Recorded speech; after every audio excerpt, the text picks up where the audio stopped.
I mean, like we're definitely going through a version of that. But like Lucy shares a room with James, so like Right. she can freak out, but like we just like don't tolerate it, and then like there's like a little added shame in the fact that like her brother's like sleeping right there, so she like I don't think it helps a little, is what I would say. So it's funny. I notice like when Suzanne is not around, I can get them to go to bed, no problem. But when we're both here, it's like a complete fucking disaster Yeah, sometimes. actually, that's kind of our same exact experience. Yeah. I mean, Suzanne and I were talking about it the other day because we like basically had a fight, like yelling at each other about it, but not really, but there was heightened tension, and no, I mean it's like straight manipulation is what they're doing. Like it's like they're like learning how to be It little it manipulative totally is. From my point of view, though, it's humans. like my wife is here all day with them, so it's like I'm only gonna. I don't know. I'm not gonna.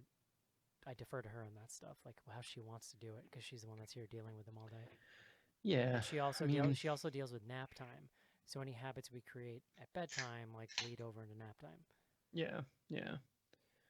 No, it's tough. All right, I'm pushing It's us live. What you got there, big guy?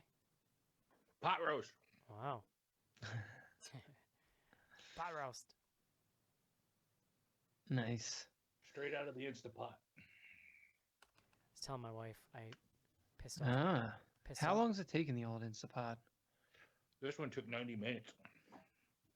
It's pretty good. Yeah. Quick, It's quick super turn. tender, too. There you go. You're tender.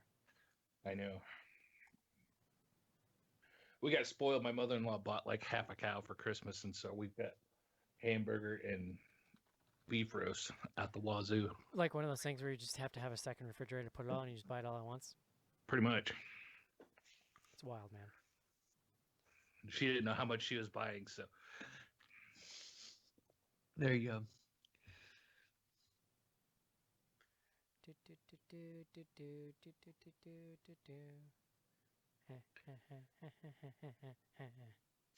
I do have a what's it called? Sophisticult that I'm gonna basically load up to post tomorrow morning, just as a heads up. All right, so let me make some quick pre-show notes here. So,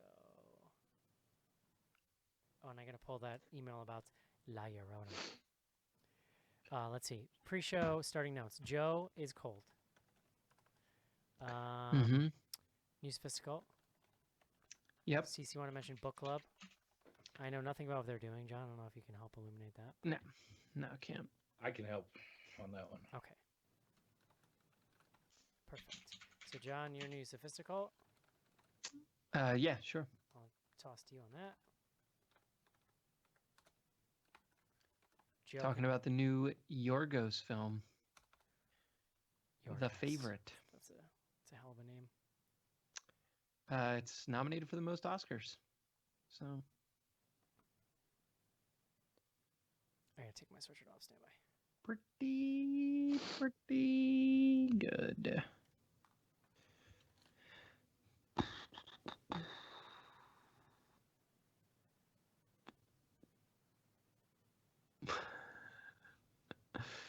Oh, Lord.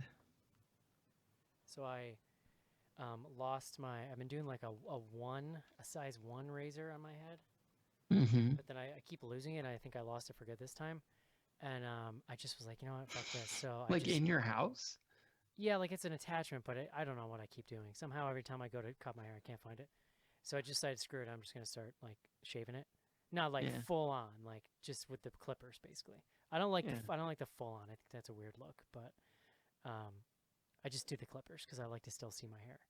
They sell like special head Yeah, they shaving suck. deals. I have like a Wall, which is a nice brand, WAHL. Yeah, yeah. Works like a That's what I used. but I like did it. It's so cold right now. I was sitting in our morning meeting yesterday, and I remembered this now from the summer when I first started doing this. When the air comes on, you can literally feel the air moving across the top of your head. Like that's how sensitive like you're. And I Yeah. cannot go outside now without a hat. Well, yeah. That's like one of those like no doy situations. I don't go outside without a hat, and I've, fairly robust hair situation. So This is the longest my hair's been in years. I love it. I know I look like a freaking hippie though. it's, Not yet. We'll it's let you working. know. Rest No, assured. I know. Rest assured, we'll let you know. Years ago, I tried to grow my hair out, like let it grow long one more time just to see. And this whole bald spot thing happened back here just makes it look terrible. Yeah. There's nothing but shag and then a flat, empty spot. Yeah, I started getting that, and it's like, I mean, you just don't notice it because you don't look at that part, and then you see like a weird picture of yourself, something, and you're like, yeah, that's not great. Yeah. Yeah, that looks like a comb over. You guys are both just super handsome, so that's what we have to get to.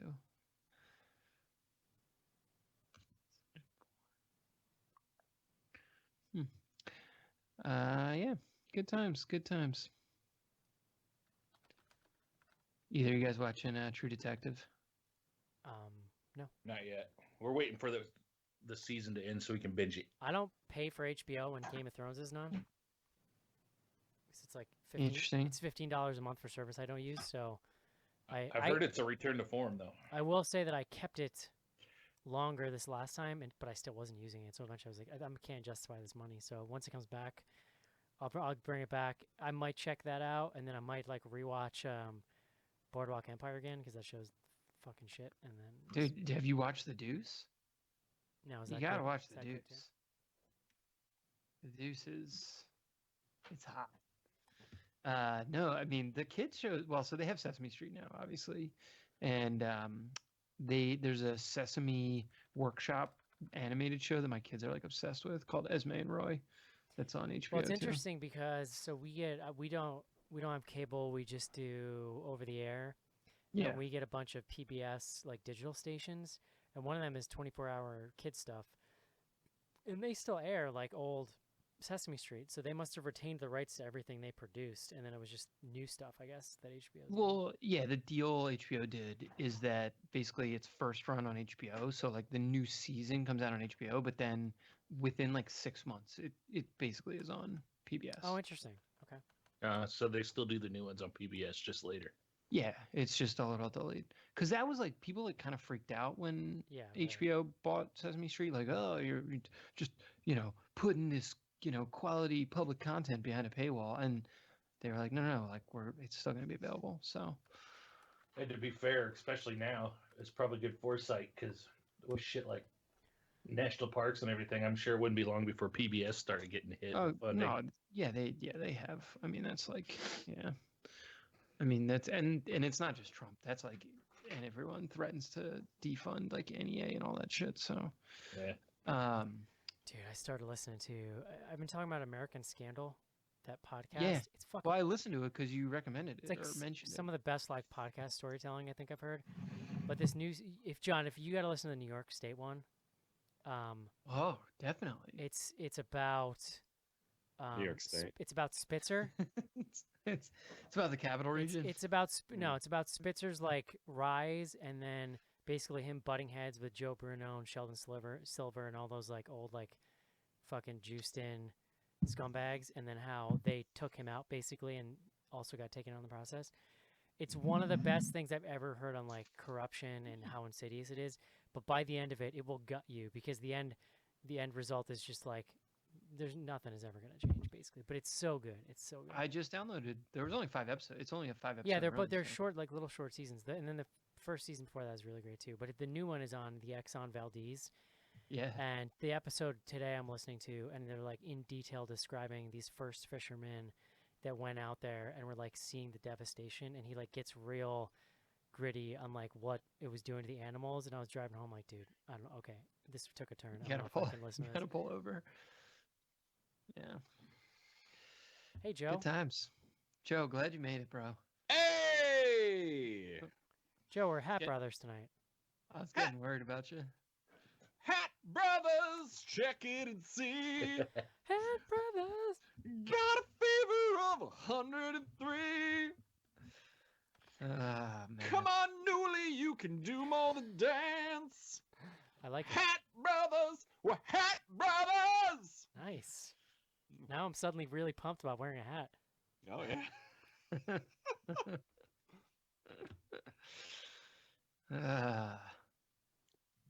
So why is that podcast shutting down, Snars? The lady well, so one? yeah, Panoply, which I don't know if Is what that the network relationship- that thing was on? What is yeah, the name? What they is the name of that? basically yeah, it was a Panoply show. Same with like Malcolm Gladwell's old show. What was the name of the show? I'm trying blanking. You Must Remember This. Yes. Mm. Yeah. Oh, it's shutting down? Yeah, apparently that's what Jason said on Slack today. I mean, like I was saying to him, my guess is she's going to do something else.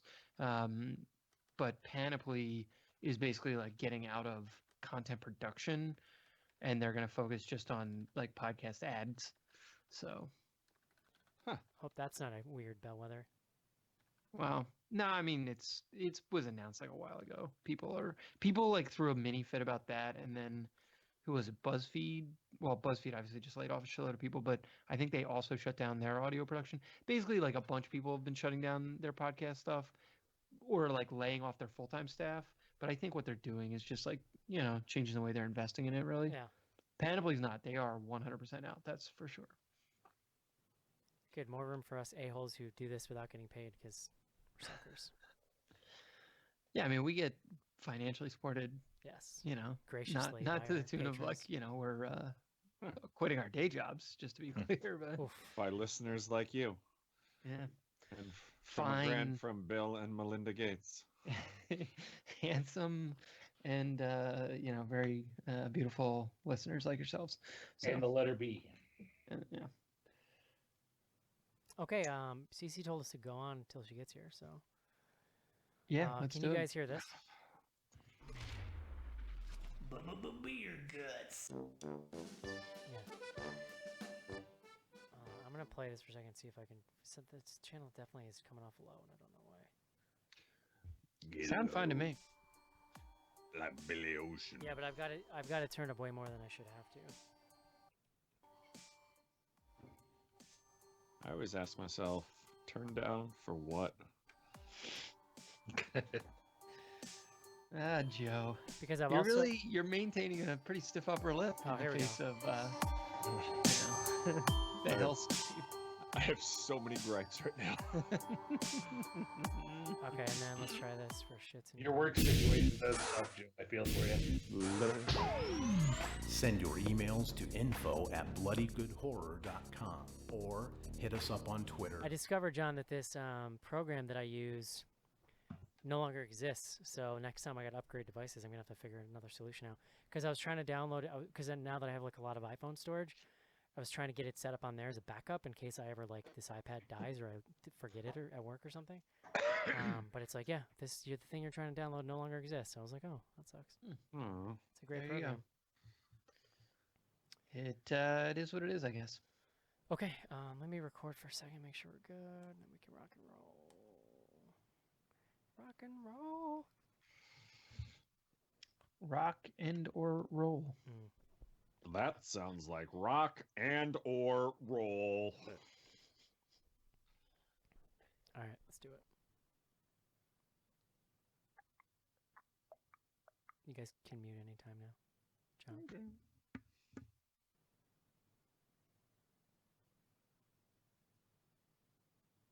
Add CC. Okay.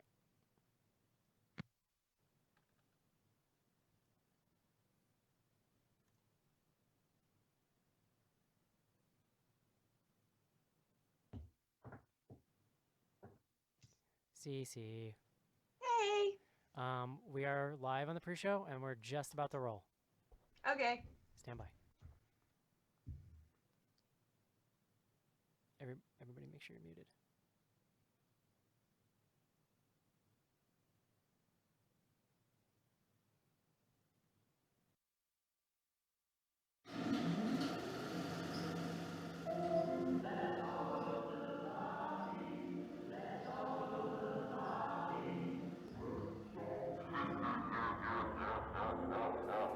Welcome to Bloody Good Horror, covering the best and worst of the horror genre since Halloween.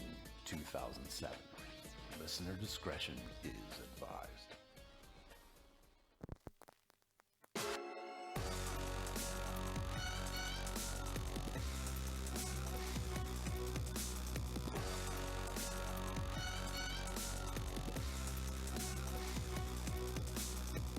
Hello, everybody, and welcome to another exciting episode of Bloody Good Horror. Tonight, we are here to discuss a movie, John, that I've wanted to watch since you might say 2018. A movie called Hellfest.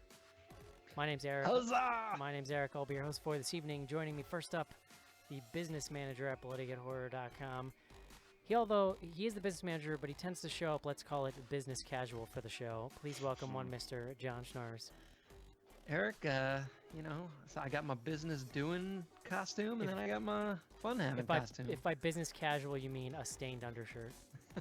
I was about to say, what happened to the V-necks? Where are the V-necks? So I replaced the V-necks with new V-necks. However, I bought a size that was too large, and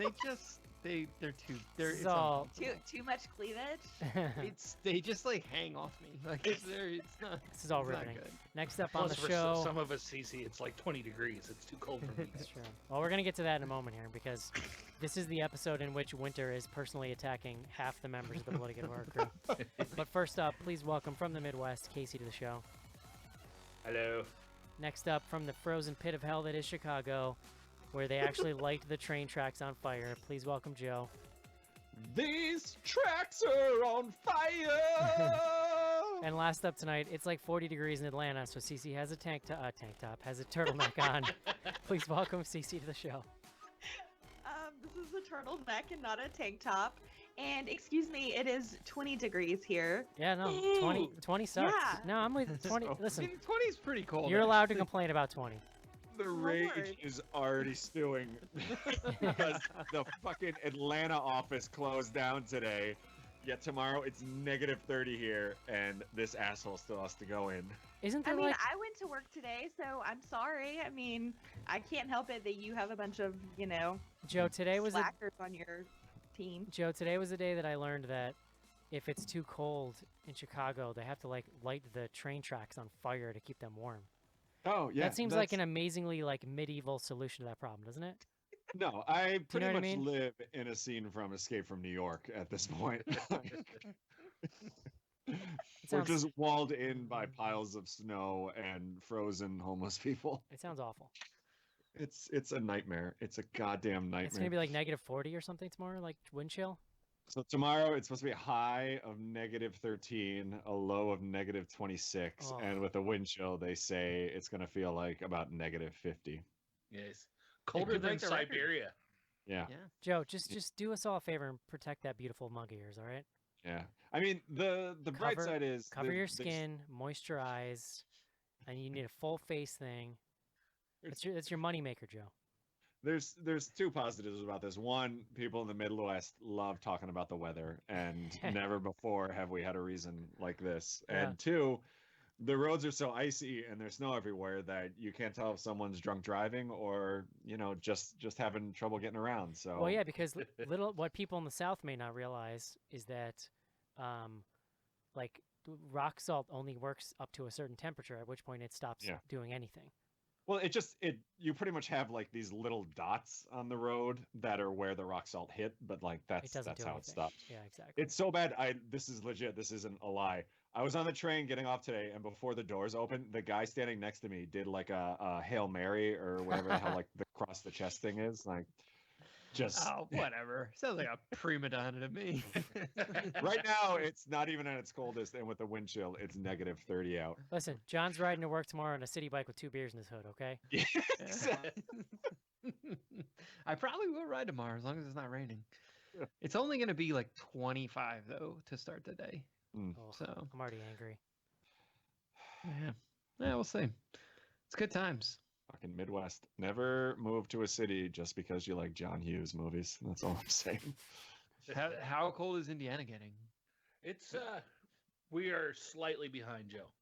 So right now it's like 11, but it's supposed to be like minus 35 with the wind chill tomorrow. All right. Oh, God damn it. I Yeah. mean, it's no minus 50. Like We don't CC, have the bunch snow of, as though. you know, CC, what's softies. CC? What's All your right. what's your contingency plan? I mean, I have to go to work tomorrow, so I don't have a contingency plan. Turtleneck, hot chocolate.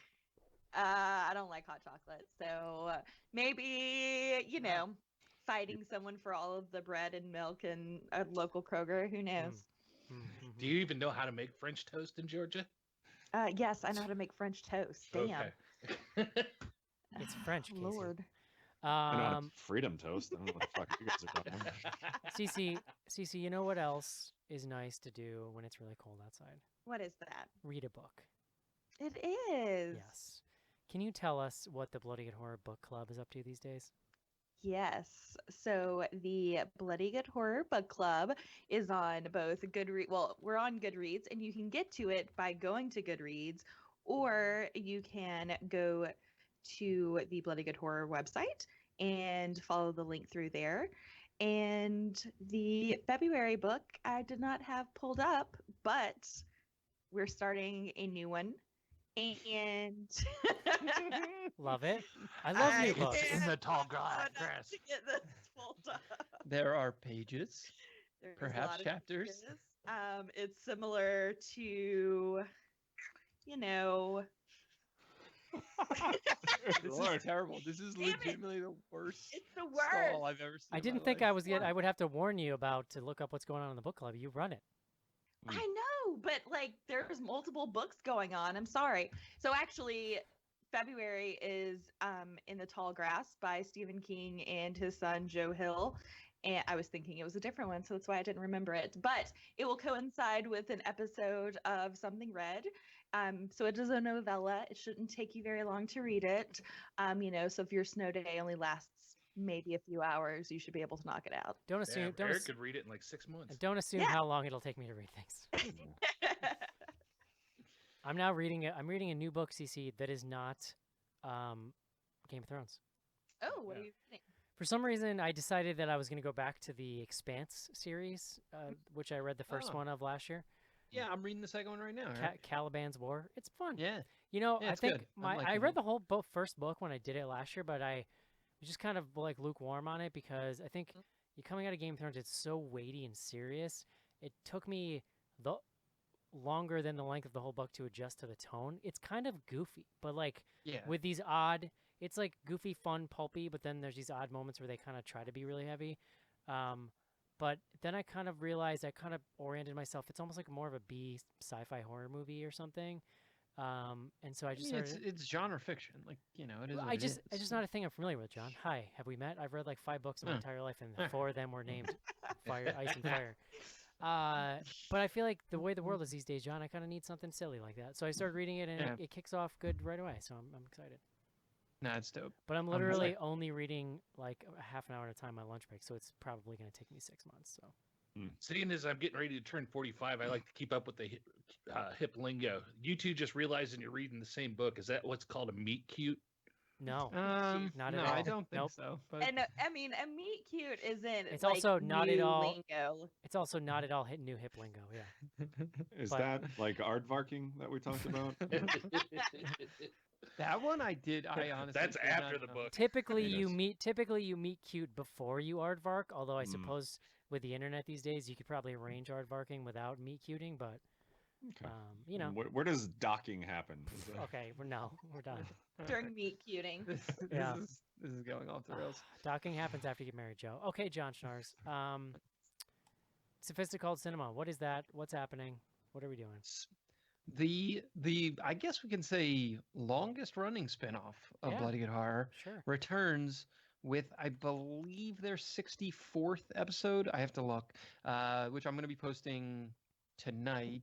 Basically, when you hear this, it'll be out for all of our patrons over on patreon.com/bloodygoodhorror. They covered recent Oscar nominee, The Favorite, by Sophisticated, and I would actually venture Bloody Good Horror director sensation Yorgos Lanthimos. Yorgos, love him. Yeah, his they got Yorgs? they got Yorgos. Yeah, Joe, he did Killing of a Sacred Deer. I thought that was one of your favorite Oh, movies of that 2017. movie. So. I did like that actually. I liked it a lot. But yeah, and The Lobster. He's been on a little bit of a run, and his movie's nominated for 10 Oscars. So They picked this out even before then. But yeah, they paired it with Vampiros Lesbos. Mm. So they wanted to really class up the episode and went. No, I actually don't know anything about the Vampiros Lesbos, but yeah, it's a cult favorite. So yeah, that'll be in your Patreon feed. Look for that. Become a patron, and if you are a patron, many thanks for your support. Surprisingly, I actually don't enjoy when you say Vampiros Lesbos. Yeah, I could do that. I could do without it. Okay. Yeah. Sorry, I guess I'm not sure. Well, thank but you for that. Thank you for that, Curveball. Shars. Thank you for that. Here we are. Hey, Joe. Hey, what's up, bro? I do enjoy when you say it, though. Hey, Vampiros los Lesbos. Okay. I'll take that. Joe, Mhm. while it's cold out, CC reads books, you drink. Mm-hmm. So tonight, while we review Hellfest, what are we drinking? Beer guts. Oh, beer guts. It's a thing we do every week where I talk about beer. And this week, we're reviewing Hellfest, which is a fest of hell and stuff that happens. Mostly talking. In honor of Hellfest, I picked a Helles Lager from the fine folks at Christian Moreline Brewing out there in Cincinnati, Ohio. This is their lager house, which I don't think I've done a lot of Helles lagers in previous episodes. It's not a style I usually gravitate towards, but this one I was actually a huge fan of. It's pretty much if you've had like a lager or like a pilsner, those are a lot sort of lighter and crisper than your traditional ales. But a Helles lager has a little more punch to it. You get a little more of maltiness and then sometimes a little bit of hot bite, which you get with this one. But still very like light and refreshing. Goes very good with seafood and probably better in warmer climates, which is all I can think about right now. This one is one of the favorites that I've had of the style. I had it actually a few years back with one Mr. John Schnars when we first got to Horror Hound Weekend many moons ago. And we partook in a few of these. Very good. I don't know where I'm going with this anymore. But Moreline Lager House is their website. I managed to track down a few of these. They're mostly in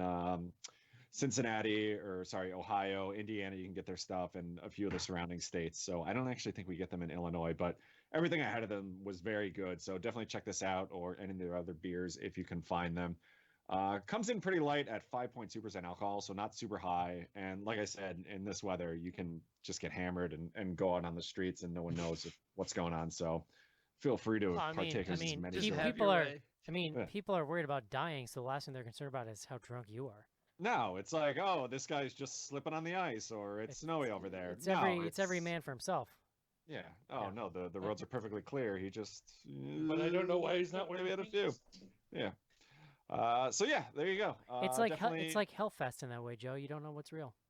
Yeah. There's a lot of talking. You're waiting for some sort of exciting thing to happen, and. All right. This is going great already. What is happening? All right, guys. That's tonight's beer pick. Let's take a quick break and discuss Hellfest. This is it, Jennifer. Your big break in TV. From the prime time, bitch. Main feature. And we're back. John Schnarr. I do enjoy when Joe low key slips his review in, just early and often. Not great. Just starts hitting it. John Schnars. It's good. Yeah. Bit of a rough news cycle for the old alma mater there, huh? Oh, Eric. I just assumed that the this weather situation was gonna knock it right out. It sort of did. When this stuff happens, you just turn to your wife and just be like, "God damn it!" Like, Eric's Oh yeah, totally yeah. gonna bring No, this well, up. like I have like my old college buddies. We have a text chain. Someone sent it to me like the night before it came out. Like someone had posted stuff on Twitter about it, yada yada. Like before it hit like the real news, and it was just one of these like like what are you gonna do? We don't have to talk about Um, it. People can Google whatever's going on Duke. I just enjoy Duke self dunking on itself. It's- Like, well, because then I don't you know, even have to it's- do the work, which is nice. It's funny because we've been having a very good couple of months. Are you familiar with Zion? Nothing Are you- racist has happened in months. No, are you aware of Zion? Like Zion is out there just like changing the Are you whole. talking about Scientology? Yeah, No, what the fuck are you talking about, buddy? Yeah, is this like Zion a- Williamson, the basketball player? Is this the Oh, one that God, John you Travolta guys. played in that movie? He's I'm like familiar with Xenu, John. Yeah. That sounds So, like, what is that? see, word? Yep. it's just I don't know. Well, it's funny to me because usually when Duke has a good basketball player, everyone just like immediately hates him, or like half of the country immediately hates him. This is like the first time we've ever had a player that everyone just universally is like in agreement is awesome, and that he's Or they you know, don't know who best. he is.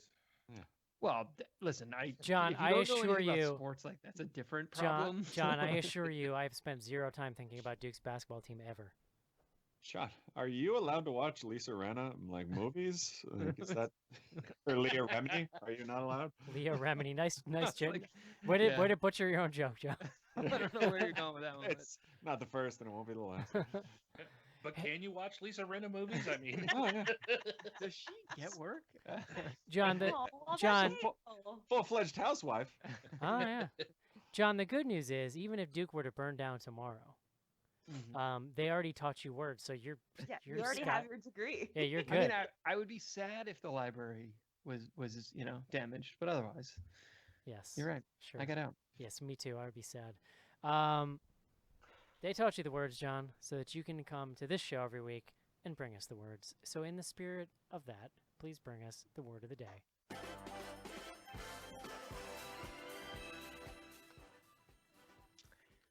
Today's word, in honor of Joe, Oh, is vortex.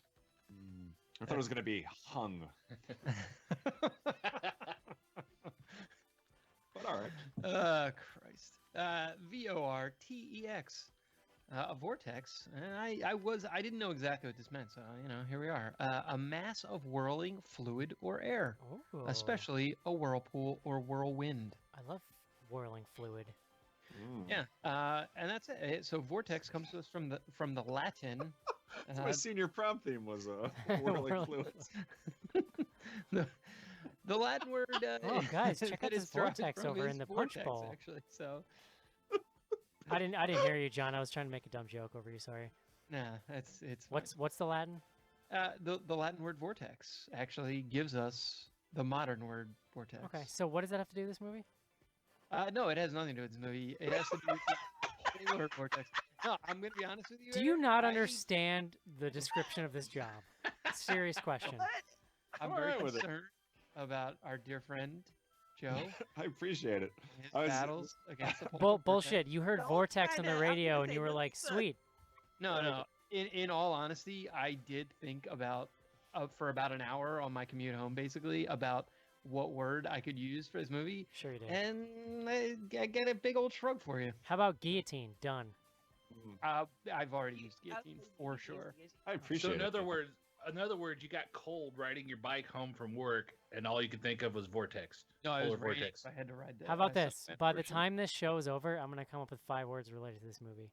Mm. I mean, you're There's- all right. That sounds There's good. I look shitty. There's unwatchable. I'm self-accepting my own word of the day challenge Sleep. right now. Sleep-inducing. Regrettable would have been a good All word. right, John. John, what? Somnambulant. John, why don't you go? Why don't you tell us what this movie's about while I go out do your job for you? Sure. All right. Here we are. Hellfest. 2018 release. September 28th. This came out, as Eric mentioned, sort of right around Halloween last year. Directed by Gregory Plotkin. Now, interestingly, I've seen this mentioned specifically on the Wikipedia page as his first directing credit, but at least on IMDb, he is also listed as the director of I believe it's the 5th Paranormal Activity film, Paranormal Activity: The Ghost Dimension. I believe that was also the 3D one. He's best known, Gregory Plotkin, is actually an editor, and his credits there are really strong. So he edited Get Out, he edited Happy Death Day. Oh. So 2 pretty high profile films in 2017. But yeah, so I mean, the description here is super basic. You have a group of 5 friends. I think it's five. Natalie is sort of the main character. She's returned home to sort of visit some of her friends. They decide they're going to go to this Halloween theme park called Hellfest. And there is a slasher killer, and they see him kill someone pretty early, let's say like 20 minutes into the movie, and then they sort of start to have this back and forth interaction with him where he's stalking and killing each member of the group, sort of in some semblance of order. There's also just an element of like he's kind of killing who he has access to at any given time. The sort of a lot of the tension derives from the fact that the killer is costumed, and they're in this place where everyone is costumed, and he is specifically wearing a costume that matches a lot of the sort of helpers, the sort of backstage crew of the Hellfest amusement park. And then he also, so they're also trying to like alert security and get them to call the police, and they just don't believe them because they're in, at least the second half of the film, they're in a part of the park where you're allowed to be grabbed and touched, and so it's like sort of an open question about what's real and what's not real. All right. Hey, John. Yeah. You ready for me to do your job for you? Yeah, hit me with a word suggestion. What do you got All here? right, stand by. All right, everybody, welcome in to the obligatory word of the day. The word of the day is decollate. Decollate, late Middle English from the Latin decollat, or beheaded. It means to This cut off. sounds familiar. it means like, I to- feel I like think I might have done this one too. No, Yeah. I don't think so. Mm. How would you? I mean, how could you know? Monica. Yeah. Well, yeah, we can ask Monica. Yeah, Monica. It comes from the Latin "de," to remove, and column, neck. So there you go. Hey, You're welcome. nice. The Latin D. You're welcome. All right, guys. Now that I've righted the ship here, Casey, Yes. what do you think of this movie? So, this movie, I've been excited since the trailer started. Excited is too strong of a word. I've been looking forward to watching it, and once I got through it, it's pretty much what I expected to get. It was kind of dumb. It was slashery. It was fun. There is a little too much talking in this movie, and I wish, especially since we had a R rating for this movie, we talked about it in email. We'll talk about it later. Kind of wish there was some more gore, some crazy over-the-top kills. We got one or two. They weren't bad. But overall, I was entertained. It's pretty much cheesy B-movie fare. We've seen far worse. I enjoyed my time watching it. Joe? I mean, I was looking forward to this in a this will be stupid but kind of fun sort of way, but I was pretty disappointed even by those standards. The thing that struck me was there's a ton of just like mumblecore talking in this thing. Like and especially there's sort of like this main couple that are, will they, won't they type thing. And there's just like a lot of weird, like under breath talking, like they're in like this photo booth and they're just kind of like, oh geez, what do I do? And like, that's what you get for like 10 minutes. And the kills, with the exception of like 2 or 3, are pretty bland. Like it's a lot of just stabbing that you see quickly and nothing happens from there. I mean, I feel like I don't know. I disagree with that. I'm speaking now, okay? Sorry. I feel like having a horror movie set in a amusement park, like a Six Flags type setting, is kind of a softball to make it really fun, but it just ended up being like super bland and boring at the end of the day, and I was pretty well let down at this point. Who hurt you, Joe? The Cece. polar Jason. vortex. Cece. Well, Where did the polar vortex touch you, Joe? Everywhere. It's true. Literally everywhere. so I had wanted to see this movie, even though I hadn't seen any trailers or anything for it. And I mean, it was kind of what I expected it to be. I knew it was going to be a campy kind of, entry-level horror movie. Although I am super surprised to find out when John told me that it was rated R and not PG-13. Because I mean, that kind of makes me feel a dude's little head- less about this movie. A dude's head literally gets smashed like a watermelon and bits spray everywhere. Yeah, but like, okay, I don't know. That doesn't register an R rating for me, but okay, sure. She's just tough. Nah. I mean, you see it for like a split second. Like, I don't, whatever. But I mean, overall, I thought it was fun. I do think there was a little too much talking, but I mean, isn't that what kids do these days? They just like talk and talk and talk. So I thought they actually didn't talk and mostly texted each other. Yeah. yeah, Isn't that okay. what There's a lot of communicating that Well, I meant the in these real kids. kids. In this, they talk plenty, but What Yeah. do we do? I don't Is mean, this what I I'm supposed to enjoyed do it with my fine. hands? I was only kind of halfway watching it while I was doing something else, so maybe that's why I enjoyed it. But yeah, you know. Why are Okay. you rolling strong your eyes there? a strong way to spice up your enjoyment of any movie is Yes, to do to something only else. halfway watch it. Okay, I was painting, and while I'm painting, I am halfway watching it, but I'm listening to it. I can multitask. I may have been driven to look at my phone a couple of times while watching this. John, how about you? Did you halfway watch this, John? No, I definitely all the way watched it. I guess like here's the thing. I will try to be magnanimous here and say that there is some interesting stuff that happens in this movie. There are scenes that I like. Overall, I think if I had to point a finger, I would primarily point it at the script. I think the script is not very good. Mm. I then think that some of the directing choices are a little weird, specifically as it relates to sort of like pacing of scenes. Like it's weird to me now that I've like read about Gregory Plotkin a little bit that he is primarily an editor because I actually think there's some like editing choices that could have gone differently. Now, that being said, I actually think that he is intentionally making some decisions in this movie and things that we can talk about because they're like, I'll call them like quote unquote controversial choices that like, I don't know, like I at least appreciate that he was like like I do think he knows a lot about slashers. They throw some And- curveballs at you for sure. Yeah, and he's like trying to play with it a little bit.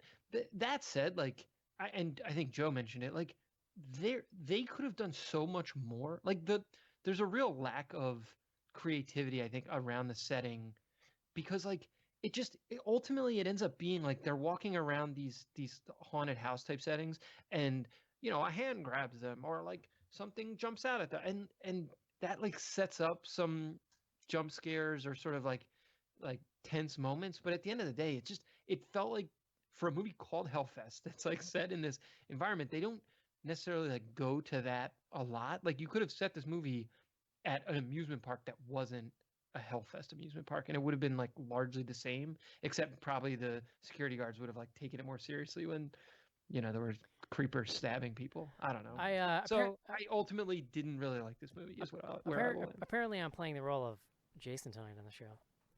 Mm-hmm. Although I will say that no one's gonna make me mad because I just love this movie and there's nothing you guys can do about that. That's fine. I also like I don't I was waiting for you to. I don't I don't care what you necessarily I don't Yeah. really hold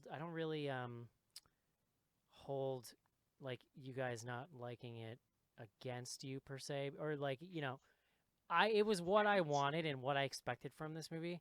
It's like this thing is it's not amazing, but it's super attuned to exactly what I want right now, which is just like a really breezy, easy watch. I actually think it's a lot of fun. I think that they do a pretty admirable job with a lot of the visuals around the funhouse. Like just the atmosphere in general, I thought they did a really good job. I really enjoyed all of the color. There's like just crazy neon lights everywhere. There are some really good kills. Like the stabbing is actually pretty brutal in a lot of the scenes. The head smashing thing is really great. The guillotine scene is really great. I definitely, like everyone else, could have done with more of that for sure. Like to me, and I don't know if that meant there should have been more characters or just kill. There's a billion people around. Just fucking kill some more people and let me see it. Well, really quick, like I would argue there's no actual characters in this movie. Like, yeah, it's a fucking throwback slasher. I don't care if there's characters. but like, or not. see, but that's kind of silly. Only insofar as even the final girl, quick, tell me her name. Like, I can't even tell you the first thing about her. To be fair, John, I couldn't tell you the name of characters in like 90% of the movies that I watch. Sure, but you can at least like I don't know, lay out like what they're. Yeah, no, like they felt like humans. This reminded me, and maybe this was like why I liked it so much. It reminded me of like if you remember like USA Originals. This is like a slightly like I used to fucking love like Cabin by the Lake and like stuff like that. They used to make these like real cheesy horror movies in the late 90s. And this actually probably has a higher budget than those. It's definitely more violent because you couldn't have gotten away with that stuff. But there's something about the kind of breeziness of it that reminded me of that stuff that I really enjoyed. I like really my only complaint is they should have had more kills. Like, why not? You're already getting the R rating. Like, just go for it. And they do like Well, yeah. there's a lot of Sorry. cursing in it too. So even without the kills, they were clearly kind of going for an R. But at the point that you're getting it, like, why not just go farther? Why not just go a little crazier with it? You know what I mean? Like the head smashing thing is an amazing effect, and they do cut away Yeah. from it pretty quick. It feels a little oddly chopped in some of those places. I also this one character, this like punk girl, is one of the most obnoxious. I'm not even gonna say She's characters because, and I Like hate to, intolerable. I hate to do this. I like her. I I- like her in all the oh, stuff she's in. I hate to do this, but it's the actress. Like she reads to me as like a super straight laced drama student that's trying to play this like party punk girl. Like she literally has like a Hot Topic Halloween costume on, and I'm supposed to believe that like this is the life she leads, and it's like it's was very underwhelming for me. And she's just so like everything's a joke, and like I'm cracking jokes that are really not funny. And she's I guess the thing is she just is like she inserts that stuff into every single scene, and it's a little much for me. CC rebuttal. Oh, I mean, I can understand that. I mean, she was in the Scream TV show, and I really liked her in that. And then she's in something else we just watched recently. She's a And- dumpling. Yeah, she Oh, plays that's what like it is. Yeah. pretty much the same character in Dumpling, but a lot less obnoxious. And Yeah. a little more subdued. Yeah, so She's I from wa- Atlanta. I saw. I Oh, was yeah. I wasn't Yeah. in, What I- it CC, is. did you go to high school with her? Is that what you like or something? I'm pretty sure I'm a little older than she is. I was in love with that, but I don't know. I thought that the little like corny romance between the two leads was enough for me to just kind of like roll with it.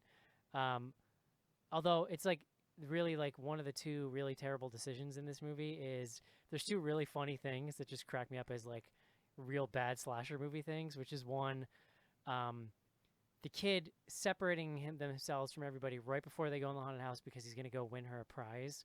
Rich was the dumbest thing ever. And Not there's win another her, scene. Find one in like a He was fucking gonna- back alley. He was He gonna tried steal to it. buy it first. He was gonna steal it. But then there's another scene late in the movie where the shits hit the fan finally in the park and everybody's running, and the girl goes, "Here, it's an exit," and they run into what is clearly the entrance to the Yeah. fun house. And I was like, that shit cracked me up.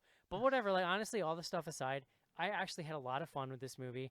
I literally, Schnars, to your point, I checked Twitter twice very briefly during this movie, which for me when I'm watching a movie at home, like on my laptop or something, that's amazing. Like if I make it halfway through the movie and I don't have it split screen with like TweetDeck, that's incredible. So for whatever reason, this was just like a sweet spot for me that I really enjoyed. It's like a super easy watch. I think it's a lot of fun. I do agree with Joe. It is a little weirdly mumblecore-y. Like they clearly let the actors ad lib in a lot of scenes and kept way too much of it in a way that was like a little off-putting. But and it's weird because the movie's an hour 23 minutes long. Like if you get rid of the credits at the end, and I don't know, maybe there's a scene over the credits or something, but it ends like 121, 122, something like that. It's like, why is it that much talking and it's still that short? yeah, Maybe they had to fill up time. Like, Yeah, I don't know. but yeah, I just like really enjoyed it. It kind of it made me happy, John. Yeah, I don't know. Agree to disagree. Here, like, can we talk about the killer person? No. And like, I don't know. I don't know. Is it if it's spoilery or not? Like, we actually don't know anything about him even at the end. I guess is like a point I would make. Yeah, which I enjoyed. It's an interesting decision. I think it probably made me like not dislike the movie, but like I think it ends up not really work. Like the thing Well, I I think struggled it's- with I was think it's a- caring. I think it's kind of a throwback decision, right? Because like those old movies never explain that. Well, most of the time didn't explain that stuff until you got to the late 80s when they started with the late 80s, and then you got into the 90s, and especially after Scream hit, I felt like there was this perfunctory thing where you had to have some kind of soliloquy about who the killer was and why they were. Sure. I think it fits perfectly with the sort of ethos of the rest of the movie, that to just not tell you anything. Like, he's just a dude who has a very elaborate plan about stealing a knife that he's clearly planned out, which I thought was From like hilarious. the Was he ice doing, shaving, So like, funny. shaving guy? like making Hawaiian ice with like a full-on switchblade? Like, where That was awesome. where does that happen? Yeah, I mean, so I think it was the decision to me felt like it was made for purely aesthetic reasons to kind of like put him in this costume, this outfit. There's a lot of shots of him just standing. Like, he actually doesn't do that much stalking in this movie. It's a lot more of look back, oh, he's looking at us. Oh, now he's over there looking. I guess there's a couple of stalking sequences, but I don't know, like I agree it was definitely meant to be ambiguous or like truly like left just completely to the imagination. For me, the struggle I had at all points in this movie was like caring about anything that was going on, and like that was like another opportunity to at least give us some kind of anchor to this guy, and you just, I mean, again, you don't get that either. I don't know. It's weird. It ends up being, and again, it ends up. See, like, I felt not I what- actually I enjoyed a lot of the stalking stuff. I enjoyed a lot of like lurking in the shadows. I really liked the way they used, like, it's kind of neat how the grounds that this thing is on feel insanely huge. Like, Yeah. you feel them feeling trapped there, because like, how'd you even get out of this place? It's like this labyrinthine like compound basically that includes all these hilariously like creepy back alleys for some reason, which I really enjoyed. Like, there's a lot of opportunities for the director to kind of play with these scenes, and I enjoyed the way that he does that. Yeah, I mean, I thought visually it was really fun, and I liked the setting and how it really played to the whole plot of the movie. And I don't know, I mean, the ending seemed a little like out there for me at first, but the more you talk about it being a throwback, it does make sense that it, especially of, you know, an older like 90s TV movie that shows the killer going back to their life after, you know, doing something, and you don't really get, it's not necessarily that I need a resolution, but that, you know, you see that he's one of you and he's just out there. So it kind of helped the movie in Yeah. that regard. I think that I would have been more concerned with the thinness of the characters if they were like adults. I feel like Yeah. when I have adult Yeah. characters, I expect a little more emotional core, whereas like they're just teenagers. Like, literally nothing the teenager cares about is something that's gonna like resonate with me. Do you know what I mean? I mean, Were I they thought that- teenagers? I mean, thought she they're was like back college from kids. Well, they're college- college. they're Yeah. college and kids I can be thought they teenagers, developed Joe. enough of that. Like, she went to some school that her friends didn't go to, and she hadn't seen them in a while. And She was just they up. were- She was just uptight, John. Her friend was Yeah. trying to get her laid. You know, that's all you need. She Yeah. just needed to make And love. that Where guy- was And they that were guy, all like high school friends? Is that like well, they had gone to high school together, but then they went to separate colleges, or like she left all of her friends to go to a different and college. that guy was really sweet, and it seems like he'd hold your hair back if you were throwing up. You know? or Yes, steal a and stuffed animal for you. Yeah, he exactly. will do anything he can do to get you the shittiest, ugliest stuffed animal. Right? Those stuffed animals were just bizarre. It's Yeah. like, I you could feel have like- made one of those. Like if he showed up and actually got her one, she'd be like, "Are you like? Well, is this something? Are you what fucking was- fucked in the She'd be head? Like gone what's for wrong with you?" 40 What 45 was minutes weird for about this. that scene though was like, because that's really early on in the movie. We should drop a spoiler alert. That's probably like, God, it's like barely second act. But so the boyfriend is the first one to get it, which is a decision I super love, because he's like, it's Yeah, like the quickly. last thing you expect to happen. Yeah. It's Oh, also, yeah, totally. 'Cause but when he finds those dolls, you do half expect it to be somehow the killers or something, because they're creepy, like straight up creepy serial killer dolls. They're not like normal dolls you win Mhm. at a fair Yeah. or something. But What's it weird doesn't, is it doesn't come up. the gal showed zero interest in them when he was trying to win it, and yet he still took it upon himself to like go through like the back Well, area and try. It was and just track em- one it was just down. embarrassing at some point, Joe. really quick point? His throwing motion was one of the worst examples of like when an actor like so clearly never learned to throw a ball, and then they're like, "Hey, can you throw a ball?" It's like, just don't. Why bother? Like, give him something else to Why do. bother? Yeah, It's an that kid- embarrassment. That kid sucked in the movie and in real life, obviously. Oh God. Yeah. John, was there anything you did enjoy about this movie? So you know what my favorite scene was? If I had to pick one scene, it's all Is? Yeah, well, it was basically the final scene, or like all maybe right before the final scene when they go into the room and it's all the Yeah. like not caped, like people in robes with the white masks. It's Mhm. basically like, so I did like the setting, the final sequence, Eric, that you were joking about, where it's like this is the exit. It's like, whoops, no, we're in the biggest maze in the entire park. All of those rooms were actually like the most interesting part Yeah. of the film to me. Like they each were pretty well designed from like a set design standpoint, and they allowed for some interesting visuals. And this one where they're in the row, where they're in this room, it's basically staged like a cult meeting or something, and everybody's got these white masks on, and they end up hiding in these white masks. And obviously, like we sort of know what's going on. You don't know where he is at first, and then he appears. And I actually thought that was like really effectively done. I mean, you sort of know where it's headed, but it does it in an interesting way. It builds I- some good tension within the scene. Yeah, I So that was I enjoyed a lot of the room stuff. I really liked the thing with the laser triggering them, and so they're trying to walk over the laser, but then as things get crazy, Mhm. they like forget to do it. And even the earlier stuff where it's not super scary, but it's like these people know they're making a movie about haunted mazes, and they take a lot of time to just like show you characters walking through it. And I actually kind of found that stuff to be fun. How did we feel about instead of it being a final girl, you essentially have final BFFs? I mean, Oh, that's nice. A nice little Yeah. twist. I like it when friends, stay friends and enjoy each other's company. But again, like And another Duncan another murder-rated? another slight twist on the usual choice. yeah, I mean, Yeah. I just Yeah. appreciated that they were like, okay, we're gonna do it this way as opposed to a stereotypical by the book throwback. Yeah, Yeah, because that's not new anymore. Right. So True. it was nice to see him try and tweak it a little at least. it did build some tension where I legit thought the friend Brooke was gonna get got. Yeah. Oh, She yeah. she basically gets like stabbed in the leg or something, so she's really struggling to walk, and yeah, she gets out. Spoiler alert, but But I mean Yeah. that's something Eric was touching on earlier. That's like the biggest thing that they tried to play with as far as standards go in this kind of movie, try and switch it up from the typical 80s slasher, because we're watching the movie. Colleen and I are watching the movie, and you can kind of we're trying to pick out the order that everybody's going because it's laid out like your typical pattern. And like with the fact that the boyfriend gets it first and they ended up with, final besties or whatever, they kind of played with that trope a little bit. So it wasn't necessarily mind blowing, but it was nice that they tried to change it up some. It was. C for effort, I'd give them.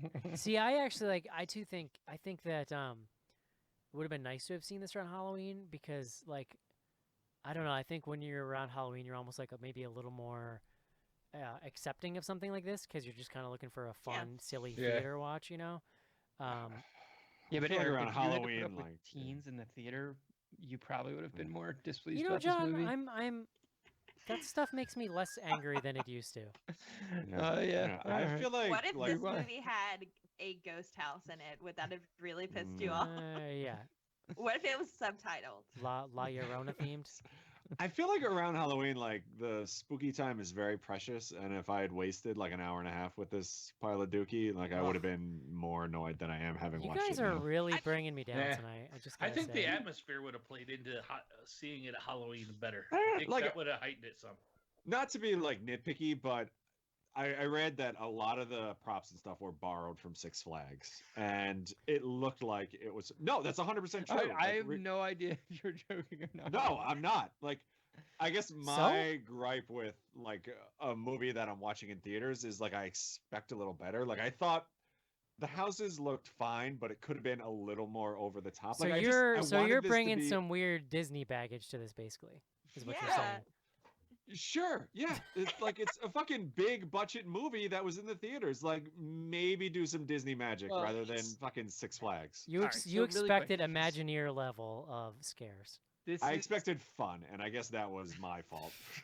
Whew. Hold on. This I'll say. was small budget. Like it is fair to be fair to the yeah. film.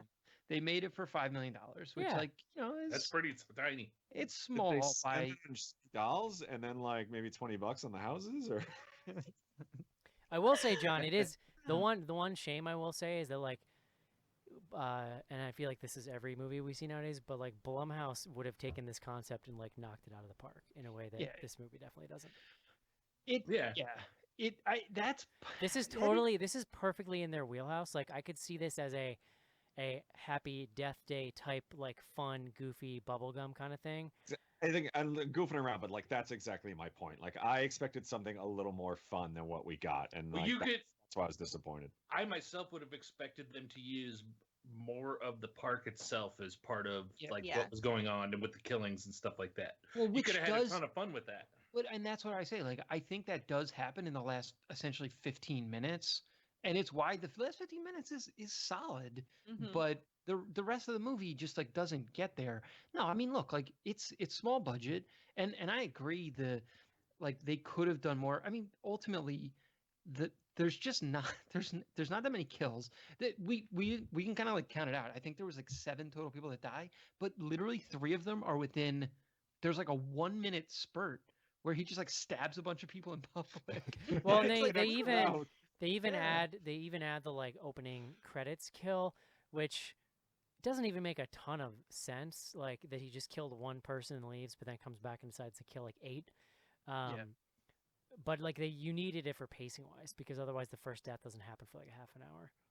Yeah. Oh yeah. No, and that's pretty standard, right? That's like a Yeah. that's a thing. Yeah, I don't Movies know. do that. Movies. I've seen that before in a movie. Yeah. Joe, what was your favorite scene? Oof. I don't know. I agree with John. Like I liked the ending scene where they're kind of running through that larger house. I did kind of like the twist that we get where they're going through sort of the sit down ride, which I thought was one of Yeah. the more like inventive parts. I didn't really care for the fact that like they go to this area where it's like a New Jersey strip club and like touching is legal, but like see what There's I did there? several is haunted real, though, houses isn't it? like that. Yeah. Yeah, you Yeah, got to be legit. You're a psycho if you go into one of those things. No, absolutely. But I thought that was a clever idea that they brought the haunted house into like this sort of old school sit down spooky ride. I really enjoyed that. And like at that point, to your credit, Eric, like they had already bumped off the love interest. So I'm like, well, I don't know who's safe at this point. So maybe the main gal is gonna get Yeah, and knifed in the- I thought the tension in that scene when it shuts down and she sees the dude was actually pretty strong. Oh, yeah, absolutely. I would say it was one of the more tense scenes in general. Yeah. And then that weird scene where the card rides out and he's just like perched up on it like a frog staring at her. That was kind of a weird execution on that scene, but Well, and then there's this moment where like she stares at her friends and her friends stare at her, and the guy's still straddling her, Yeah. and you're like, what? It lasted way too long. Well, and also that's I think it's the first time that you realize that there's a bunch of people wearing that yeah. outfit. yeah. Yeah. Yeah. Which again, there were a handful of other moments in the movie where it felt I didn't, and this is where going back to where you kind of like lay the blame for some of the like faults with this movie. It was unclear if that was a script thing or if that was like a decision they made. Like it almost felt like they made this decision after they like shot a bunch of stuff and they're like, screw it, like we'll just put it in here now. I'm like, Well, it does See- come see up what I'm one saying. time. It does come back around one time later when the cop or the rent-a-cops or whoever those people are show up and stop a kid, and it turns out to just be a kid Yeah. in the mask. I thought Yeah. they made it fairly clear that it was part of like the theme for the final hell or Yeah, they whatever. were like the minions or whatever. Is that a real thing? Like, were you guys joking around that No, there are that's for actually these real. things where like people can touch you? Dude, Oh, there's yeah. several that you can like basically you go into the house and they can touch you in the house. But there are several like that Fear LLC or whatever where like they'll kidnap your ass and take you somewhere. Fuck that. What is wrong And with people? I know. Like, I no, knew thank you. someone I just who want to feel alive. I Joe. knew someone who shut down a haunted house like that because she was walking through and something grabbed her ankle and she legit started like death stomping this guy's hand. Yeah, I would imagine that like that happens every fucking weekend at these places. Yeah, no, it's psychotic. I don't know why anybody would want to do that. I won't even go in a real haunted house, Joe. So you kids with your hippity hop. fuck that shit. Yeah. There They you did go. miss a real opportunity, Schnars, I feel like, for like a mirror room. See, that would have been good. I'm okay with it because I feel like we've seen that a lot. That Mhm. was actually showing some restraint Perhaps. Yeah, Have I'm you with ever John on seen, that one. John? Have you ever seen Toby Hooper's Funhouse? No. Because it is a very old school version of something like this that you might enjoy. It's a slasher with a bunch of kids who basically they go into a thing like this, only like late 70s, early 80s style, and they hide so that when it shuts, their plan is to like when it shuts down for the night to just hang out and party and do sex stuff. But then it turns out that the There's a owner, mongoloid, right? yeah, like the owner of the carnival has like a son who's like basically a monster, like a Jason Voorhees-esque monster, and then he sees them having sex and becomes obsessed with the one girl and ends up murdering like all of them. It's actually really it's one of Hooper's best movies, I think. It's Yeah. it's That- pretty you- decent. see, that killer, you had a backstory, and you like Sure. could understand That's what fair. was going on with That's him. fair. Yeah. Or I would argue that Ghoulies 2 is better than this. Oh man, Ghoulies 2, holy shit. Can we talk for 2 seconds just about the very, very end of this movie? Don't the Ghoulies in that movie like spit like stuff that like sticks people together or something like that? Isn't there something about There is one that spits. like I they're think, having yeah. sex and then it's like they're stuck together with the Well, goo? they're like making out, and then they spit on the face, and like the Yes. two like come out of the haunted house with like their faces stuck together, and everybody laughs. That movie is bad. Yeah, it's got some stuff going It's on. not great. So the very end of this movie, again, this is an extreme spoiler. So if you are planning to watch Hellfest, maybe pause.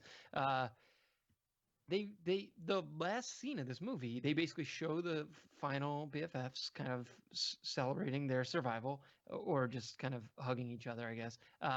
But then we cut to the guy, the killer, arriving home, taking off his mask, hanging it up in his mask closet, where we see a bunch of other masks, Mhm. and then he walks into the living room and gives his daughter a hug.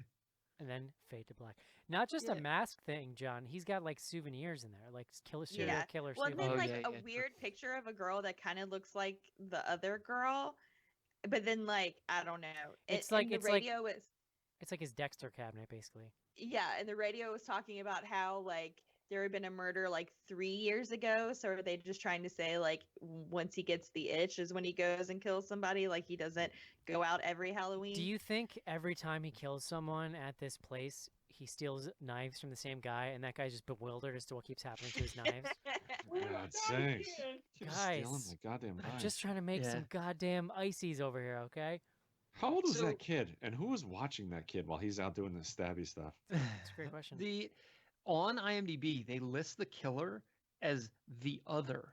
Hmm. Oh. Well, yeah, Do you- because the name of those people were called the others. Really? Like the Where did you minion pick that up? people. Because that's what they were when I was halfway watching the movie. Oh. I completely missed that. CC, like big ups, because I Yeah. I also No, did that's what not they pick that because up. like Tony Todd says something about like your guides will be the others, and that's when like the first time Eh? you see the face. Dude, of can I people tell you how pop much up. I loved like random Tony Todd voiceover I just know, playing I throughout the love Tony Todd. like throughout the whole movie in between like every room. He would just have some message, and I kind of just liked hearing his voice, John, every couple right? minutes. I love it. Yeah, that whole scene where Tony Todd's on the stage and then they have the guillotine, it was a little too. And they somehow have a perfect replica of this random person's head that they could have never guessed would have been there. That's what I would I Eh. like. How did they know she was gonna have like a Let's- weird mohawk? That was insane. Let's be honest. Like you're in like a haunted house with a bunch of college kids. Like there's a 95% chance Yeah. Green Day Faux Hawk is going to be running around that crowd. But that scene was a little weird because the rest of the movie is a lot more straight slashery, and that there was a lot more like setup for that scene. Yeah. It ends up being whatever. It's fine. I agree. Tony Todd is always a delight, but it was the whole thing very strange. And then that leads to the sort of chaos like crowd sequence where he just rando stabs 3 people. That was great. So I love. Well, and I'm I not. I'm thought just that gonna the say it. scene- I love the great stabbing in this movie, John. A+ stabbing. I did appreciate when the punk friend is like about to get beheaded and the main girl really starts freaking out and is having like a full-blown panic attack Yeah. and how I mean that was a really interesting play against the like okay well it didn't happen and now she just looks crazy, so it was Right. it was well handled. Yeah, because it they was try. I fine. mean, they it was try. handled okay. They try to kind of like report what's going on, and several Worthy. times, and this security guard's like, bro, you signed a waiver that was like, you know where you are, right? That guy was the true hero of this movie for me. Yeah, The he just- security guard in the bathroom. He just did True. not give a F. I know. Yeah, and was like totally chill going into the women's room. Like there's not a Yeah. big deal there. So Yeah. He's been in there before. Let's be honest. Like, you would think after like your third. Slap.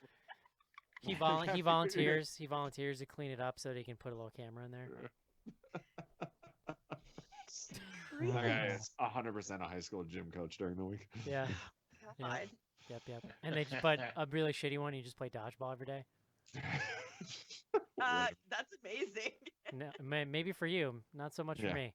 Not for the fat kids, CC. Yeah. All right. Well, Dodgeball was Lord of the Flies in high school, CC. Fair And enough. my Do you remember Mr. Peters used to play Twilight Dodgeball where you turned off the lights and we played dodgeball? yes, that sounds amazing. no, that sounds terrifying. No, you know what? They had to stop it because I got hit in the face and my glasses broke and my fucking mom came to school.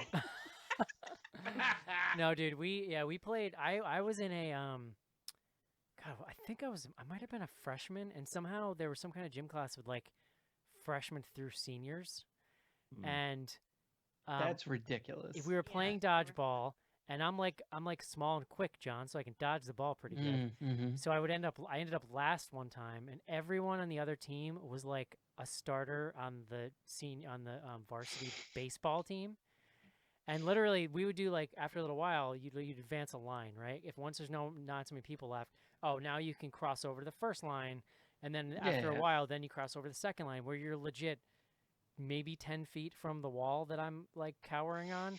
And my coach, maybe I was a junior and it was seniors. Either way, these were like 3 times my size, but like these dudes just lined up. They all had dodgeballs and they all threw them at me at the same time. And I remember like Matrix style, I dodged like 3 of them, and then I turned and I took one.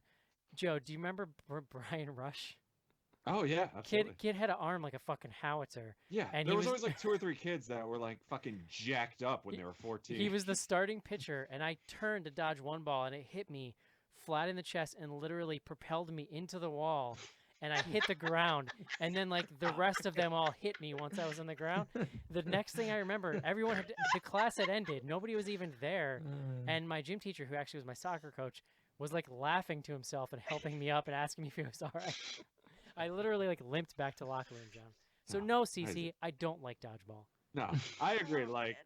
kids these days need to toughen up, but fuck dodgeball. Oh, God, Like, it was is a nightmare. just Nah. So I after love after dodgeball. that, I I love learned after dodgeball. that, Joe, I mean- I learned to take a strategic early out. no. And Yeah, if you're absolutely. in high school right now, let me tell you the best way to do this. The best way to do this is to identify an incoming ball that is not going to hurt you. You try to catch it, and then you fake drop it, and then you're out. Eric has put surprising John, amount of thought in this John, I do situation. not every support day, this. every day was survival, John. Oh man. Like Hellfest, nuts. it's every man for himself. Yeah. Yeah. Well, With you. they are. All right. Okay, that We brought should up wrap up. huh? that brought up some feelings for me. Would you recommend Hellfest, John? No. CC, CC or Casey? CC, Yeah. Oh yes. Casey, Yes. JoJo. I bet. No, I wouldn't. I'm gonna say yes. If you can handle the fact that there's not a lot to it and it's just kind of goofy fun that it's whatever, then I think you'll enjoy it.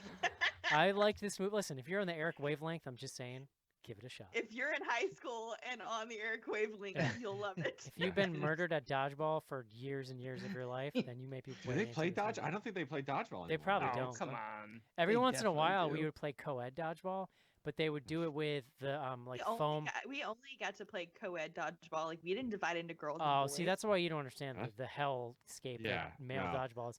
But we would play with like foam balls. But even then, some dude just clocked this chick in the face, and then it was over. Like murdered her with a foam ball. Somehow threw it so hard that it like killed her. Yeah. She's dead. Fucking Twilight. Dodgeball with the lights off. It's just you're not aiming at anyone. You're just throwing the ball and seeing what happens. See, at least if the lights were off, I could just lay on the ground. Nobody would see me. What sort of goddamn lunatic comes up with this? All right. I'll tell you who, Cece, my freshman fucking football coach that turned on me the moment my mom came in and got him in trouble. Oh, I bet. Yeah, I bet that went great for you. Fuck dodgeball. All right, guys. Let's get to it for Hellfest. Let's take a quick break and do some fan mail. As the star of this summer's wildest movie, take it from me. When you take your little gremlins on vacation, stay at a quality, comfort, Clarion, or Sleep hotel. Because gremlins 18 and under stay free. But never, never feed them after midnight. Hello, room service.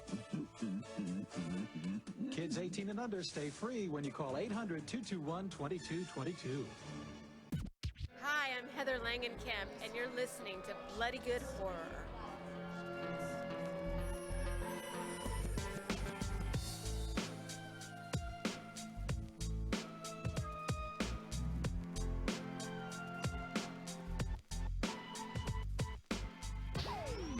Send your emails to info@bloodygoodhorror.com or hit us up on Twitter at BGHorror with the hashtag AskBGH. And don't forget to pick up back episodes of the show at podcast.bloodygoodhorror.com.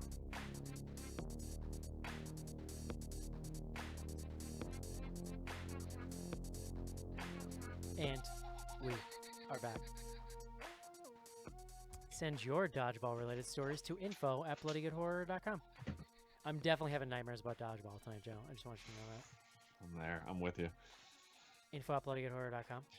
Oh, first up, I wanted to mention that right now, Joe, on bloodygoodhorror.com, you can read Luke's review of 1999's The Mummy. Ooh. Yes. Remember 1999, Joe? Y2K? Y2J. Yeah. Oh, there you go. Colin has an audio interview. This is in your feed, actually, with the composer of Escape Room. You can check that out. And Sophie will shortly or already has a review of Hellfest, so you can check that out. I'm sure she loved it. First up, Kyle, not your boyfriend, Joe. This is another person named Kyle. Hey, guys. I've been listening for a few years now, but this is my first time writing in. I started listening on the It Follows episode, and I've watched almost every movie and listened along ever since. That's amazing. Thank you for your patronage. Strong effort. Over the years, there have definitely been a handful of movies that were almost unbearable to get through, but I've managed to make it through all of them, even if sometimes I pull out my phone and sort of drift off. Until, that is, The Lawnmower Man. This one broke me, and I had to shut it off halfway through and have absolutely no intention of ever finishing it. That was a fucking terrible movie in the most non-entertaining way possible. Good riddance, Mark. You will not be missed. Oh, wow. I love it. Kyle. Good for you, Kyle. I love it. That's wild. You really had to be drinking to watch that movie. That's where I kinda It was, landed. speaking of movies where I was like split screening other things on my laptop while I was watching it. 'Cause Jesus Christ.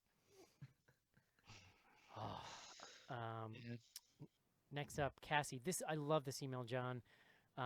Cassie has emailed us to let us know about her experience with La Llorona. La Llorona. Hey, BGH crew. In the Glass episode, you all were talking about La Llorona and the legend that surrounds it. Well, let me clarify some stuff for y'all.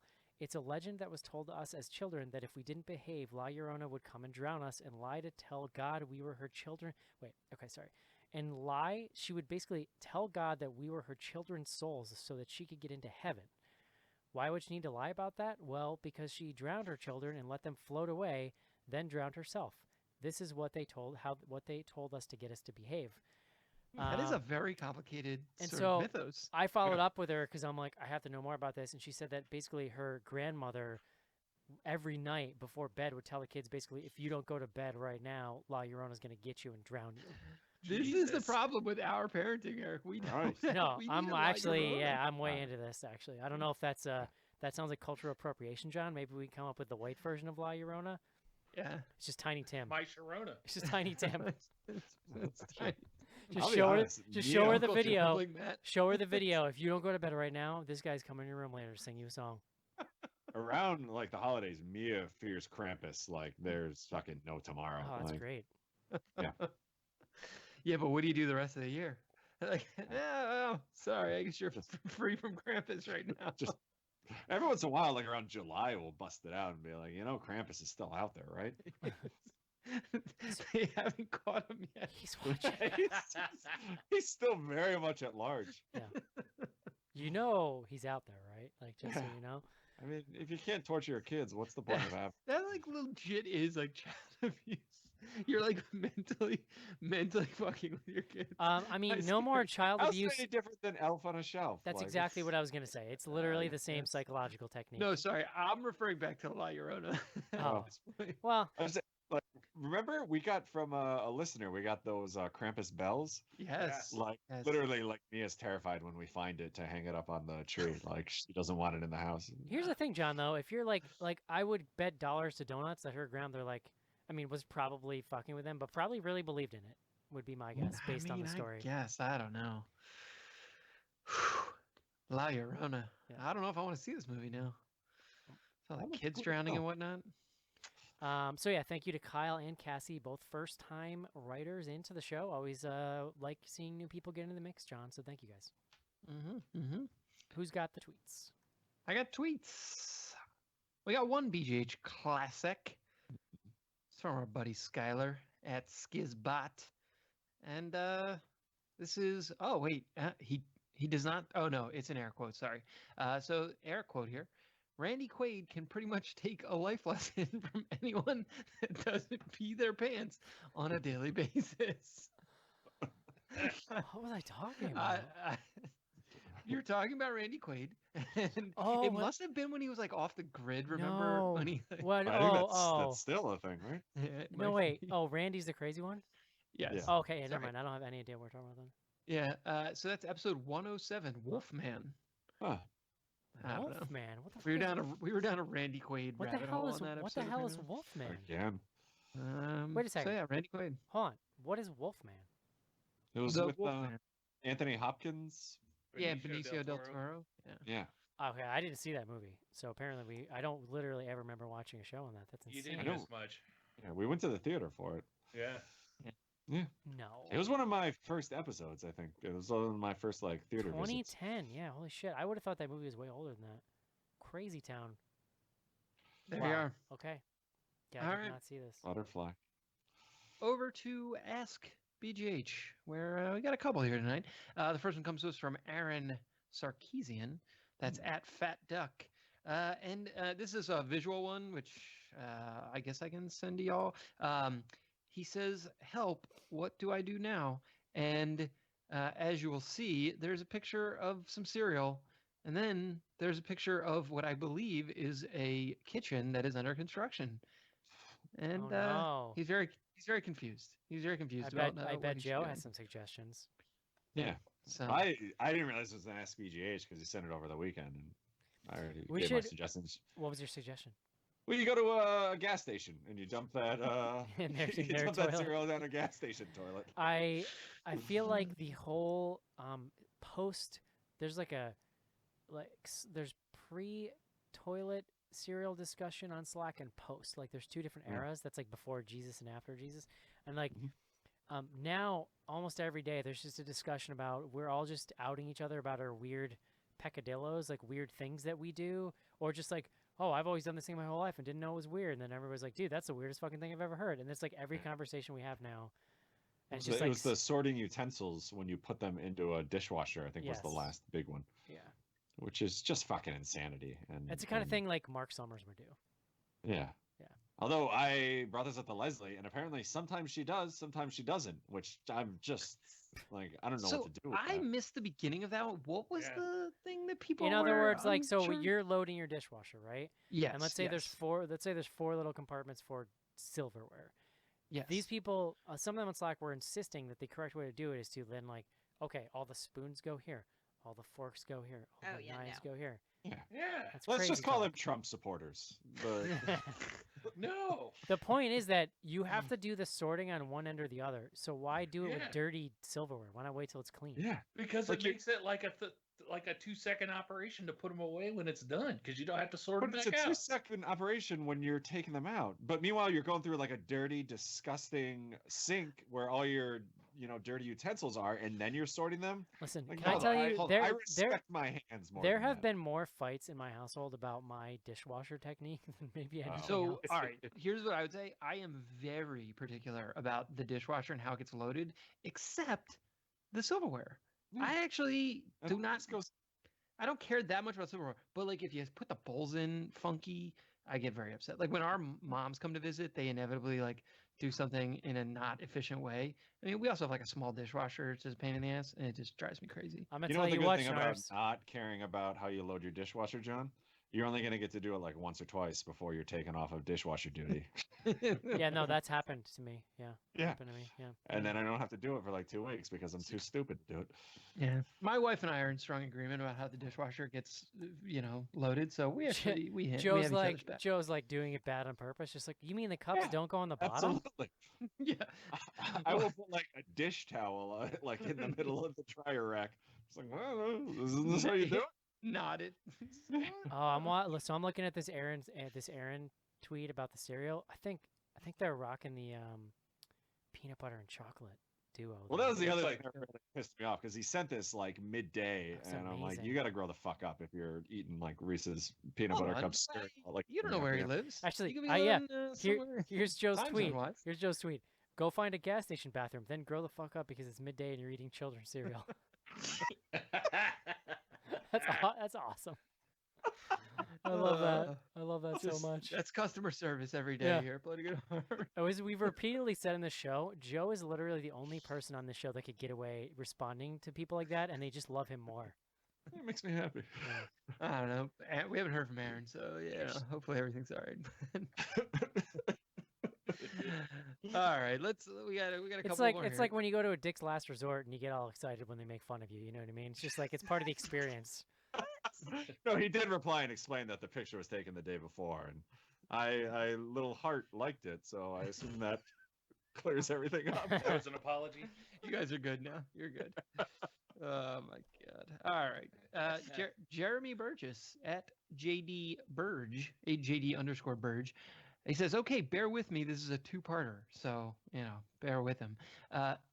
Is it just me, or is Hellfest actually a political allegory that illustrates how the dark circus happening all around us allows everyday evil to hide in plain sight while committing violent acts free from consequences because the ones in charge prefer to leave women to survive a hallway of horrors rather than simply believing them? Holy Or is shit.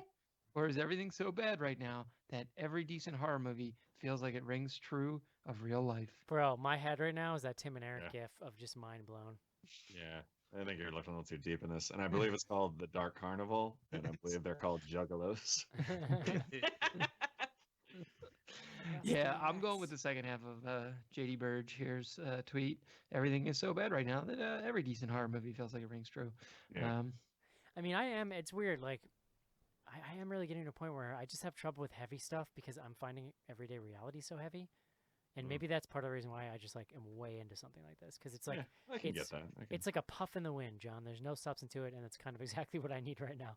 That's why now more than ever we need Tom Green. And Yeah, dude. That's why I've but- never been Yes. happier to see him back in my life. Yes.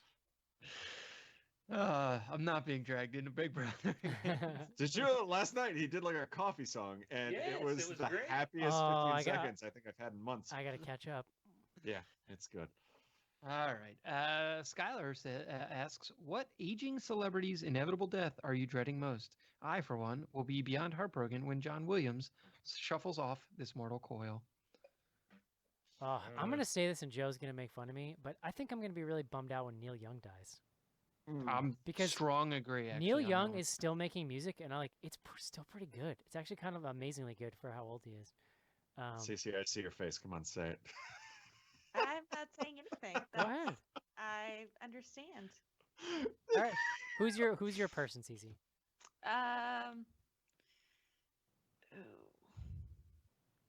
I don't know. That's one I need to like think about. But Neil Young is I don't have close. He wouldn't be at feelings. the Well, top. that's No. fine. That's how I asked yours. I'll be bummed when Tom Waits goes, but Steve Martin, like, I'll legit probably Yeah. have to call him from Oh work. Like, yeah, that'll I was break my tiny little heart. I was pretty messed up when George Carlin died, because I just felt like he was like a voice of reason in the world that had disappeared. He is like an Eric spirit animal. Yeah, If Oh, ever there yeah. were. Sure. So, Especially now, because I could grow a skullet just like him. there you go. He's the best. I think John Goodman's mine. Yeah, Speaking of spirit animals. he is a It's gonna be delight. tough. He is a delight. Skylar has another question here. He says, "Which this is a little trolly, but I'm gonna read it. Which BGH Slack users are your least favorite? Discuss." That's I just think a they're all special flowers, is what I was going to say, and you know. No, I definitely got some I don't like.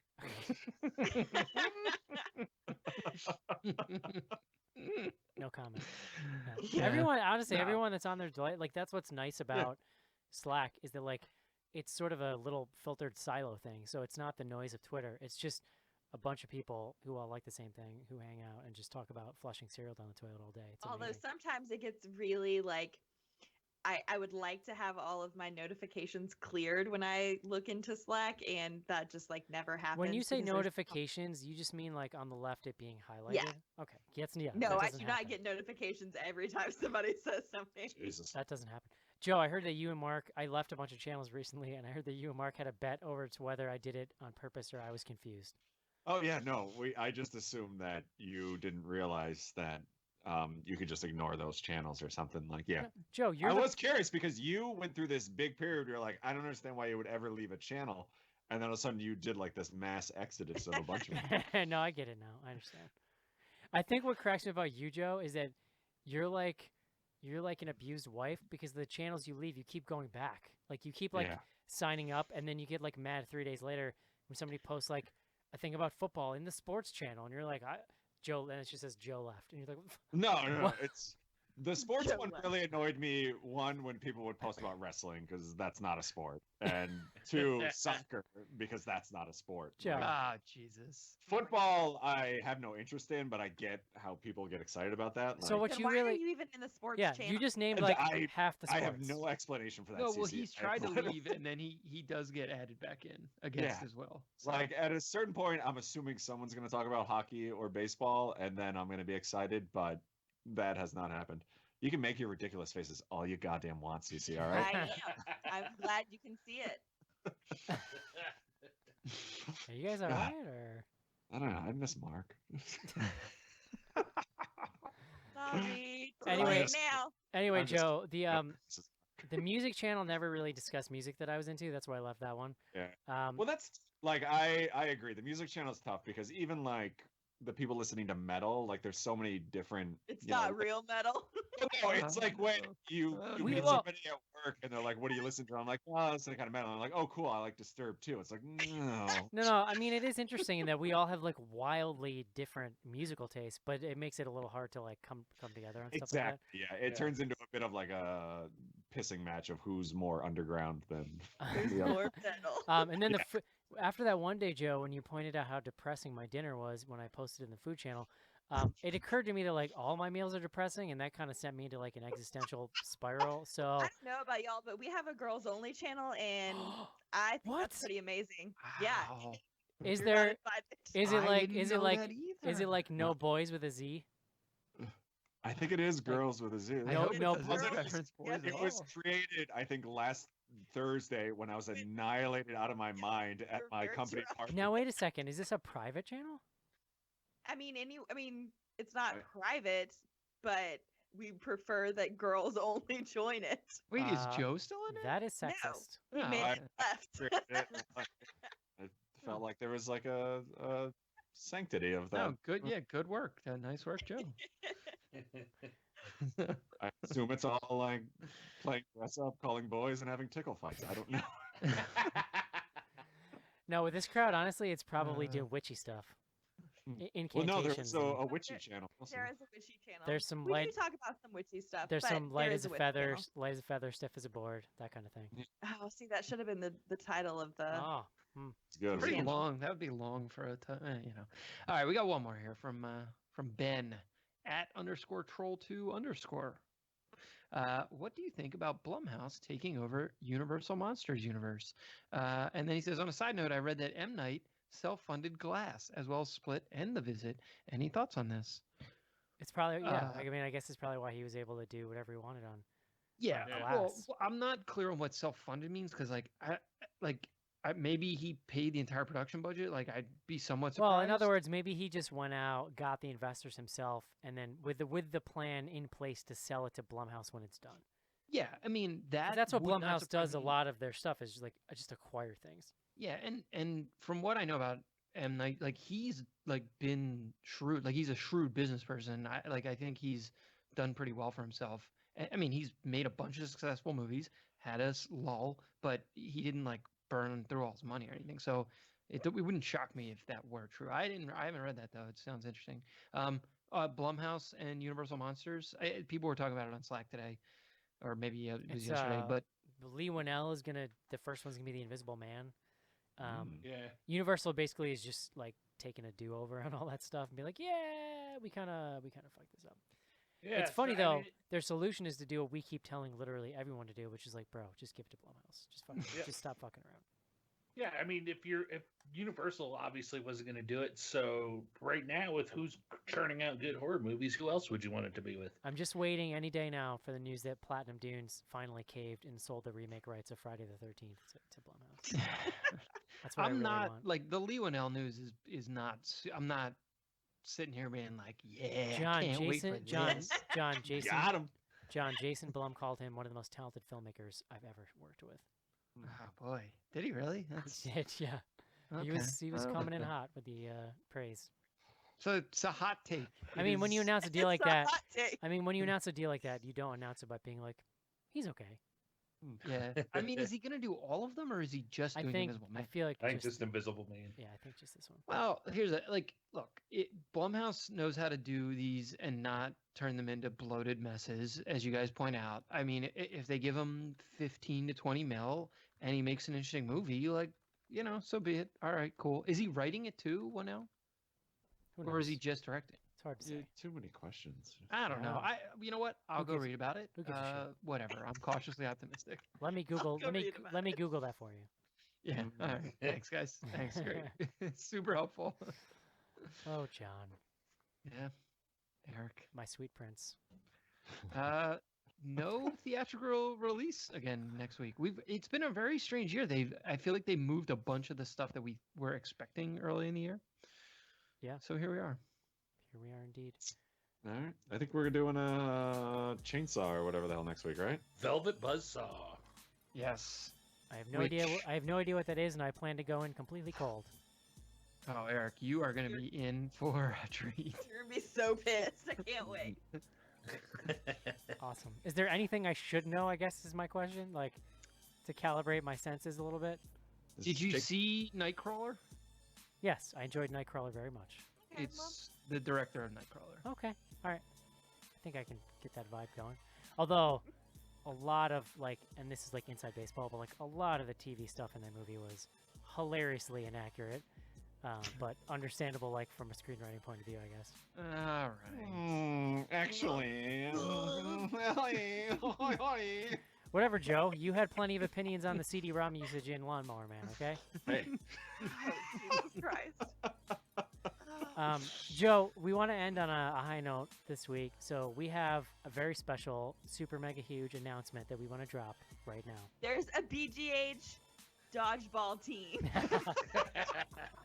Seriously, I thought Cece was going to spoil it. I was like, holy shit, that's this is the hilarious. greatest thing ever. I just want to be I the. wouldn't even be mad. I just want to be the coach, though. Okay, I don't want to play you guys. Yeah, absolutely. I'll be the water boy. We've been talking about it a lot, and a lot of people have been asking if we're going to do this again, and it's finally happening.